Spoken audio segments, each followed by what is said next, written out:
this video, I'm going to discuss the importance of a business plan, who should write it, how long it should be, and what the main components as well as the common mistakes that you should avoid when writing your own business plan. All businesses, both new and existing, should have a business plan. It forces planning in all aspects of the business which you may or may not have considered, including opportunities and challenges, and this could be the difference between success and failure. Now, I must warn you, it takes a lot of work, but the more time and effort that you put into this document, the more meaningful it will be. Research shows that a good business plan could take anything between 12 to 80 hours to complete, and it should be revised regularly. So when starting a new business, the bulk of the time should be spent on research. I can't emphasize this enough. A famous businessman once told me that if he only had 1,000 Rand to start a business, he'd spend it all on research. So a business plan can serve many purposes.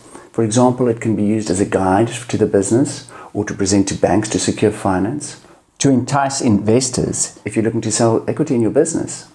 In my view, it should be you, the owner of the business, who writes the business plan. It is your business and your risk. So it's a good idea to engage with a professional who can help you in the areas that you may need some extra help with, for example, marketing or finance. I must admit that there is a benefit of having a third party like a professional accountant compile the income statement, as this usually ensures a more realistic projection. It can also carry more weight with the banks, especially if they're willing to put their name to it. Now, some business plans can be a mammoth document comprising more than 50 pages. But in my view, you should keep the information short and concise while covering all the bases, so the length of business plan can vary. Our business plans are on average around 12 to 15 pages, but the differentiating factor is that the 12-month cash flow projection is validated by a professional accountant. Our business plans have 12 components. I'd like to emphasize 3 of them, namely the executive summary, the management team, and the income statement. I'd like to recommend that you put a lot of energy into writing a powerful executive summary, as this is the part that everybody will read, and if you do a good job on this one, your reader should continue with the rest of the business plan. In the same vein, the management team and the business concept are critical to investors. Remember, in their eyes, these are the people who they are going to place their trust in for 2 things. 1, to ensure that their investment is safe, and 2, to deliver on the returns they are expecting. If done properly, your income statement should indicate the viability of the project.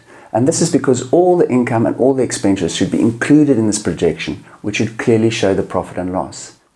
It is such a crucial document, so if you're unsure about compiling it, I would recommend you get some professional help. Finally, I'd like to end off with listing some of the mistakes that you should try and avoid.